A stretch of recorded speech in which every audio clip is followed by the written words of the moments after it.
အားလုံးမင်္ဂလာခင်ဗျာခုကျွန်တော်ရောက်ချင်နေတာကတော့ကျွန်တော်တို့ရွာဦးဖုံးတော်ကြီးကျောင်းကိုရောက်ချင်နေတာဖြစ်ပါတယ်ခင်ဗျာရွာဦးဖုံးတော်ကြီးကျောင်းတင်းမှာရှိတဲ့ငကယုံဖရားရဲ့ကန်စစ်ကန်မြင့်ပြုလုပ်နေတာဖြစ်ပါတယ်ခင်ဗျာကဲအဲ့ဒါကိုကျွန်တော်တကယ်ကြီးမိတ်ဆွေပေါင်းနေအားလုံးသိရှိတော့ကျွန်တော်အနေနဲ့မျှဝေပေးမှာဖြစ်တဲ့အတွက်ကျွန်တော်နဲ့အတူလိုက်ကြည့်ပေးပါဗျာကဲဒါကတော့ခင်ဗျာကျွန်တော်တို့ဖုံးတော်ကြီးကျောင်းမှာရှိတဲ့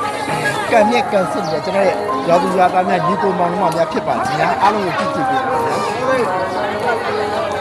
ကဲအားလုံးကိုကြည့်ကြည့်ပါဗျာဒါကတော့ကျွန်တော်တို့ကြီးရွာတက်မှာအလုပ်အားပေးနေတယ်ကျွန်တော်ရဲ့ညီကိုမောင်နှမအားလုံးဖြစ်ပါတယ်ခင်ဗျာအားလုံးကိုကြည့်လိုက်ပါခင်ဗျာအပတေးရဝမ်ပတ်တာဖြစ်ကုသိုလ်ယူနေတာဖြစ်ပါတယ်ခင်ဗျာ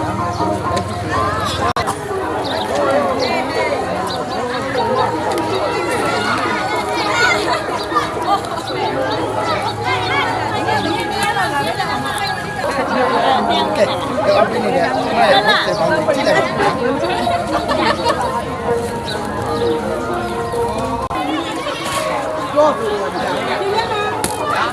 ကျွေးမြတ်မှာပါနေကျွန်တော်တကယ်ကြီးမိတ်ဆွေပေါင်းပြအားလုံးကိုတွေ့မြင်ရတဲ့အတိုင်းပါပဲဗျာတကယ်ကိုသူ့တို့ကြည့်ရဝမ်းသာဗျာအားလုံးပါဗျာအားလုံးကိုကြည့်ကြည့်လို့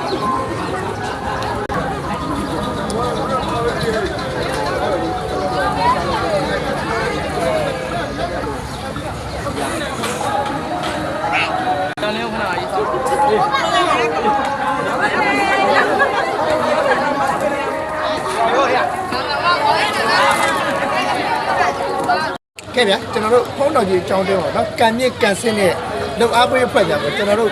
ကိုမျိုးဝင်းနော်မတ်နယ်နဲ့ဒါကကျွန်တော်တို့မတ်နယ်နဲ့ဖြစ်ပါတယ်နော်မတ်နယ်နဲ့ကနေပြီးတော့ရေခဲချောင်းအချောင်းနေရာကိုစတူဒီယိုလောက်တာဖြစ်ပါတယ်ခင်ဗျာနော်ကျွန်တော်တကယ်ချင်းပေါင်းတဲ့အားလုံးလေးစီပြအောင်ကျွန်တော်တွေလည်းမျှဝေပေးခြင်းဖြစ်ပါတယ်ခင်ဗျာကျွန်တော်တို့ဖုံးတော်ကြီးအကြောင်းတင်းပါပေါ့နော်ဒါရောက်လှူဒန်းမှဆိုလို့ရှိရင်အားလုံးလှူဒန်းလို့ရပါတယ်ခင်ဗျာအားလုံးကိုနှုတ်ဆက်ပါတယ်ခင်ဗျာ